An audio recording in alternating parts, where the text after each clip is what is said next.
There we go. Let's try it. All One. right. Perfect. All right. Can you hear me? Okay, good deal. All right, good. So I've learned a little bit more about Zoom. I hope I do this correctly, because it's a lot more fun when I can see your all's faces on here. And I don't particularly like just looking at the square that has me in it. So it's good to be on here with you guys. It feels more like we're in person. I see guitars hanging on the wall, so Heino and I probably need to hang out sometime. I see Jay drinking something. I'm not going to ask what that is. Guys, thank you all for joining the call. If for no other reason, we are happy today. And if everybody was unmuted, I'd give you guesses as to why you're happy today. But I'll go ahead and tell you the answer, because today is payday. And we're all a little bit happier on payday. So, one thing that we really do need to be thankful for in an environment where there's a lot of negativity is that we do have jobs and we are getting paid. And there's so many people, and I'm sure you guys have family members and friends and just people that you know who have fallen victim to job loss or furlough or something of that sort. So let's be thankful that we have paying jobs and that we're still able to operate in this environment. So we'll jump right into this. Hang on until the end. Stoney's going to get on here and talk a little bit. And it's always good when we get to hear from him. So we are starting to see some loans drop out of the pipeline. And we knew this was going to happen. Everybody told us this was going to happen for a while there. I thought maybe we were immune to it because of our footprint, but we're starting to see more and more loans fall out due to job loss or furlough or being laid off. So some of these we're catching at the processing milestone, which we prefer that. Because at least we haven't gone through underwriting, we haven't gone through closing, and we haven't gotten people to the closing table. But our hope is that those slow down, that we don't get as many of them, but we are starting to see that, so I thought I would make you aware. So the big issue that we've talked about in the industry over the past couple of weeks is the forbearance issue. And you guys are well aware, you're probably all experts now on what a forbearance is and what the program's calling for and the upside and the downside. So I won't rehash that anymore, but I will say that the industry numbers are starting to show that the requests are coming in at an alarming rate with servicers. So we have to believe that the unintended consequence that we were afraid of is happening, in that some people are requesting forbearance either without the knowledge of what goes along with that, or that they haven't lost a job. They're simply trying to defer payments. We hope that's not the case, but there's an expectation there that because the government made it so easy to obtain the forbearance or deferment, that some people are going to probably without knowledge take advantage of it. I made a joke earlier today to Brett. I said, I remember when I was 23 years old and I got the statement in the mail on my car loan from Fifth Third at Christmas time and asked me when to skip a payment. And I said, absolutely, I want to skip a payment. That's the best news I've had in a long time. I didn't know how that worked. And I'm sure a lot of people do not know how forbearance works. But hopefully we'll get our arms wrapped around that. I know a lot of you guys are requesting information about the forbearance or deferment to push out.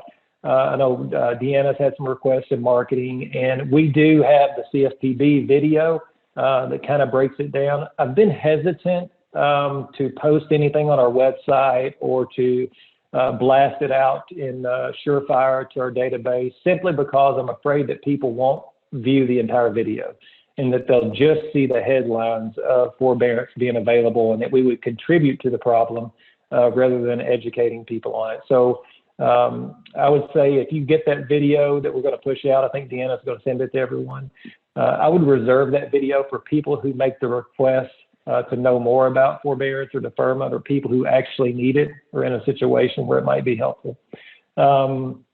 So Ginnie Mae, one thing we've been waiting on is that they set up their pass-through assistance program. So we've talked about lenders who are approved with Ginnie, who are issuers, and the downside to a borrower going into forbearance or deferment, and that the lender has to forward those payments for them. So Ginnie came through as expected with their liquidity fund for lenders to borrow from.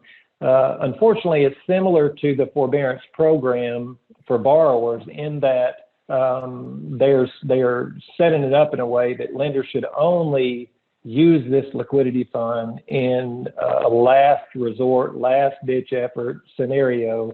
And there's several attestations that you have to make as a lender that you've tried to borrow from other sources, that there's no private funding available for you to borrow. So it really is there for the lender who is desperate, that needs the funds. But nonetheless, they have set it up and come through like they said they would. Fannie and Freddie still holding out, still not coming to the aid of the independent mortgage banker. We've talked about Mark Calabria, the head of the FHFA, who made some comments that were somewhat derogatory toward independent mortgage bankers. And the reason behind his statements and where his stance is. So he's over Fannie and Freddie. The FHFA was created in 2008 to oversee Fannie and Freddie as a result of the crisis back then. And his goal since he's taken office, since he's been in term, was to get them out of conservatorship, to no longer have government oversight over Fannie and Freddie. The thought behind his current thoughts is that if he sets up a liquidity fund for lenders, that money is going to come from assistance from the government, which would indicate that Fannie and Freddie are not ready to come out of conservatorship. So it's a little bit of a political move on his part to say that he's not going to come to the aid of lenders because he has a higher objective to get Fannie and Freddie out of conservatorship. So in the industry news, as far as investors are concerned, we're still seeing more and more investors align with credit score restrictions, with removal of what they deem to be risky products. We're seeing a lot of renovation type stuff being pulled from the mix. Obviously, non-QM and jumbo are essentially done. But on Friday, Chase came out of left field, and I'm sure you all saw that. Chase is kind of an outlier right now in that they came out with restrictions that you had to have at least a 700 credit score. You had to have at least 20% down, with the exception of, I think, Home Ready and a couple other products. I think there was a reserve requirement too, maybe 6 months reserves to get money from Chase. And there was fear in that a big bank like Chase coming out with a stance like that some others would follow suit with them and increase their restrictions to match Chase's, because nobody wants to be the holdout or the dumping ground for what is perceived to be loans that aren't going to perform. But so far, nobody bit on that. And all the other lenders are holding strong at their current restrictions. And Chase is standing out there at a 700 credit score. So it was somewhat of an indication, I know, to our hedge firm. They got a little bit alarmed, and some others in the industry, that maybe something's going on that we don't know about, and that somebody came out with more restrictive guidance. But again, there's been no indication that anybody's going to follow suit with that, and Acopia has no intentions of following suit with that either. So since our last call, I think the end of last week, we made a change to our rate lock policy. And I'm sure that was not a popular change among our sales team. And I'll give you a little bit of a backdrop on why that change came into play. So our hedge firms, when you do hedging on the back end, there's exposure to the loans in your pipeline, meaning that they're exposed to any market movement that happens from the time that we lock the loan until the time that we commit the loan to either an investor or to Fannie, Freddie, or Ginnie. And depending on the market movement, that could be good, that could be bad. But lately it has been bad for lenders. That exposure has cost them money in the way of margin calls daily for some lenders. So the suggestion from hedge firms out there has been that if you're operating in this environment, you need to have a policy that only allows people to lock loans at the point of either approved with condition or clear to close. And that's the guidance that we've received all along. Don't let people lock until it's clear to close or approved with conditions. And so that's been pushed on us over and over and over and over. And Stoney and I have wrestled with it for weeks on, and I know we both kind of had the stance that, you know, if I were a consumer and I went to a lender and they told me that they will be happy to do my loan, but they aren't going to lock it in until it's cleared to close or approved with conditions, that I would probably be hesitant to do business with that lender because they're asking me as a consumer to make a commitment to them that I'm going to do my loan with them, but in turn, they're not making a commitment to me to lock my loan for me. So it just wasn't adding up for us. And I know a lot of lenders took on that stance. And what that did is it reduced the time of exposure that loan was in their hedge.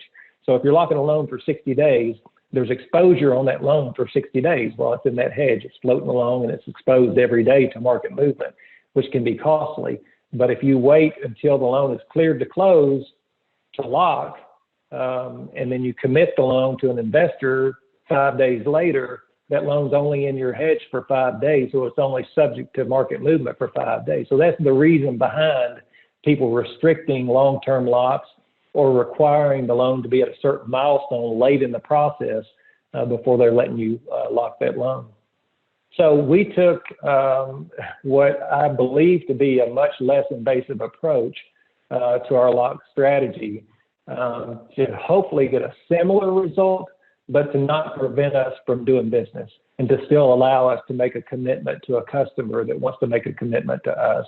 And after I wrestled with this, and Stoney wrestled with this for weeks, it was somewhat deflating because I got super excited when I finally got a good feeling about where our policy would be and that it was so much less restrictive than what was being suggested to us that I got super excited to announce it to you guys last week. And then it hit me, well, they don't know about anything other than what I'm going to tell them, so they're not going to like what I'm going to tell them anyway. So you all didn't go through the mental process of going from something really, really ugly to something semi-ugly that we came out with. So bear with us there. Hopefully it's not so super restrictive that you can't get business. That's obviously not our intent. We still want to capture as much business as we can in this environment. So I know from a salesperson standpoint, and again, we've got the entire company on the call, but from a salesperson standpoint, we are competitive people. I realize that. And it bothers us when we get a loan in that we could have done 4 weeks ago. And today we have to say no, or we have to say, you got to get your credit score up. And our realtor that we've done business with for years and years and years, and we've been their number one go-to person, is having to go to somebody else to send them that loan. I know that hurts. And believe me, it hurts me. I'm a sales guy at heart. It's so tough to make those decisions. But I want you to know we know what you're going through in those situations. And all I can tell you is to stay close to your referral partners and educate them on what's going on. I don't have a really good answer for you on why that other lender is still doing 620 credit scores or 640 credit scores. I had an analogy I mentioned yesterday. I'm not going to use it on this call because it may be inappropriate for a large audience, but I do believe that there are legacy issues that are going to come along with people who are staying out and doing the 620 credit scores right now. So our philosophy on this whole issue that we're dealing with right now is when this is over, when this coronavirus situation, the mortgage market issues, when it is over, at Acopia, we want it to be over. So, and I truly believe the way that we're operating is, that may not make sense, but it will. When this is over, it's going to be over for Acopia. We're going to go back to doing business the way that we know how to do business, and we're not going to have as many legacy issues that continue for us that require us to be even more restrictive in the future because we didn't manage it correctly in the present. So if you don't mind, just bear with us right now. I know it hurts in some areas, but I promise you we're doing what we think is best right now. and I think that it's going to benefit us here in 60 days or so. We'll be back to doing business the way that we like doing business. So a feature that had been brought up a couple of times in Optimal Blue. So we're looking toward the future now. Let's put coronavirus behind us for a second. We're looking forward to the future. We're in a stable rate environment right now. All the experts believe that rates will start trending back down as this situation improves.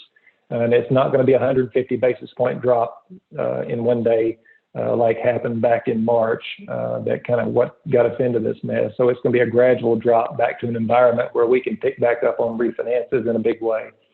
So Optimal Blue has a feature called Rate Alert, and they've had this feature for a while. We've never subscribed to it, but we believe the timing is appropriate now. So we did subscribe to the Rate Alert feature on Friday. If it's not active right now, it will be in the next couple of days, and we're going to be doing a training on that with you guys on how to use Rate Alert. I'll give you just a simplistic explanation. If you have 10 borrowers who are waiting to refinance when rates drop to a certain point, and that point may be different for all 10 borrowers based on their situation, you can go into Rate Alert and Encompass. You can set that rate target for that customer. And whenever rates reach that target, you're going to get an alert to let you know that that loan, the Henderson loan, whatever it is, has reached the point that you should lock that loan. So it's kind of an assistant for you guys as we enter back into a refinance market to be prepared. So I know a lot of you guys are still building up your pipeline of people and saying, listen, we're not there yet, but let's get going on the loan and let's get it ready so that when rates do drop, we'll be ready to get you closed. So stay tuned for that. The Rate Alert feature in Optimal Blue, I think it's an exciting feature that you guys will be pumped up about. I'm getting ready to turn it over to Stoney. The last thing I'm going to say, I always say something cheesy, so here's my cheesy thing for today. So we're all focusing on something right now during this crisis. We're all focusing on something. And I've broken it down into two categories, and I may be stealing this from somebody, I don't know. So we either focus on the problem or we focus on the possibility. And those are the two choices that we have in this environment. And it's so easy for us to gravitate toward the problem because that's typically what has changed and what's messed up our world. But we have such smart people, such competitive people, such experienced people at Ecopia that I know if we place our focus on the possibility in this environment, not only will we do well in an environment where we're not supposed to do well, but when we come out of this, we're going to be so much more well-rounded and ready to attack the market even smarter than we would have before. So there's my cheesy statement for the day. Focus on the possibility and not the problem. I'm going to turn this over to Stoney. Brandy, listen, I love seeing your all's faces. I love everybody on this call here. Happy that you're at Ecopia. Happy that you guys are plugging along and showing what you're made of right now. So appreciate all of you. Stoney, your line should be unmuted. Okay, can you hear me? Yes, perfect. Okay, great, good, thank you. I apologize. I'm not on the screen. I'm in my office. If I were at home, working from home, I could probably be on the screen, but here at the office, they don't give me new equipment. I'm not even sure I have a speaker on this computer. It's so old. But at any rate, Joey covered a lot, and I'm glad he did. He preempted some things I had on my mind, and I'm glad he did because he was so articulate with them.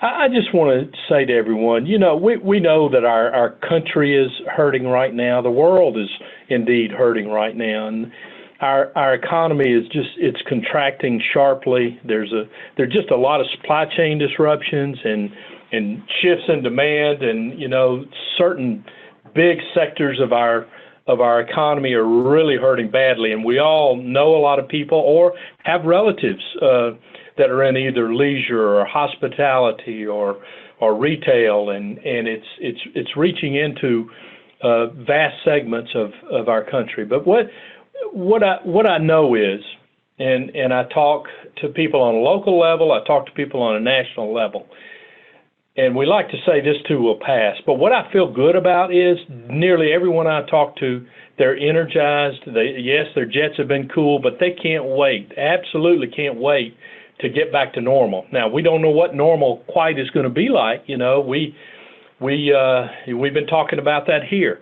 And for those of you that work out of our corporate offices, you know, we're looking forward to coming back to work. You know, we're beginning to craft plans to do that and what it may look like. And a lot of companies around America are doing that right now. How do we do that? How do we do that and try and take care of business and protect everyone at the same time? I'm sure this plan will have a phase-in component to it. We'll probably have a period of time where we'll exempt some people due to health issues or pregnancies or newborns, whatever. But we're crafting a plan, and we'll be moving forward with that pretty soon because we think we'll be in a position to do that. I know Vanderbilt University here in Nashville is involved in a lot of trials with the coronavirus, and we're anxious and we're hoping that there will be a lot of good news that come out of that because they got some really good folks down there. I know some of them. And that's happening all over the country. In fact, it's happening all over the world. But I want to come back to us. I want to come back to something Joey was saying. What I know is, I absolutely know, and I know a lot of you, we not only have to, but we'll find a way, even in this challenging time, to stay relevant to our referral partners, to our builders, to our borrowers, to everyone we come in contact with. And I know we're going to suffer a little bit on a credit score or something else.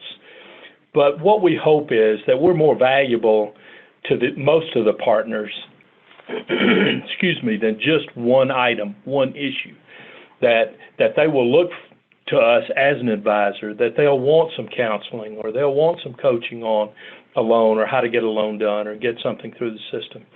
But this too will pass, and we know that what we're probably doing now, I'm trying to think of a way to use an analogy. I know Joey had one. He decided he didn't want to use it, and I think I understand that.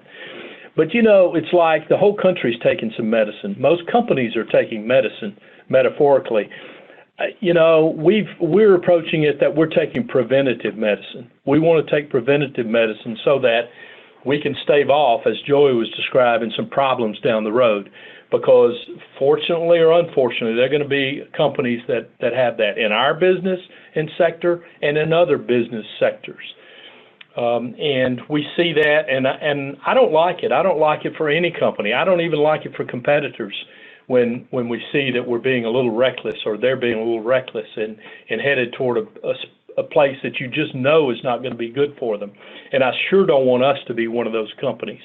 And so we're staying with this. We're managing it daily. We're looking at all the items that come up, and we're addressing them as they come up. And we don't hold any punches. We interact with all of our third-party vendors and suppliers and banks and support folks, and we let them know where we are, and we let them know what we're doing, and we also let them know what we expect of them. And so having said that, I just want you all to know that I'm really proud of our entire team, all of you that are listening. I'm proud of everyone in production and operations. I'm proud of our management team, and you should be too. Yes, I'm a little biased, and I'm going to separate myself from that. But for our management team, I'm really proud of them because I'm watching and observing, and I'm seeing how they're dealing with adversity and how they're dealing with some of the challenges.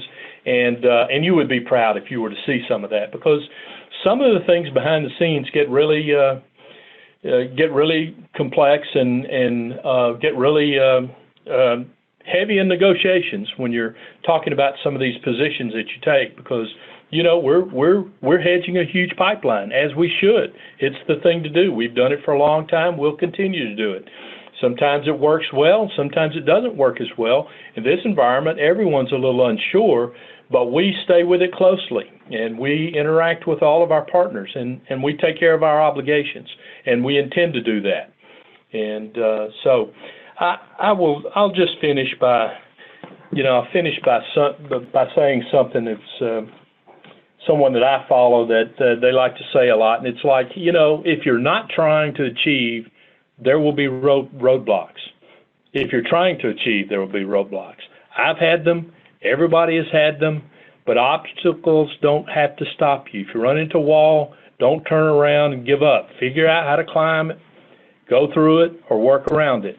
And that's what we do. And that's what you especially do in challenging times when your industry is challenged. And in this case, our entire country is challenged. But I feel really good about where we are. I feel good about our structure. I feel good about our resources.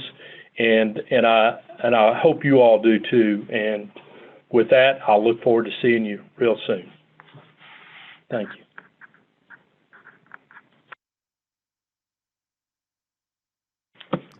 Brandy? Thank you. Joey? Have a great, wonderful. Have a great day, everyone.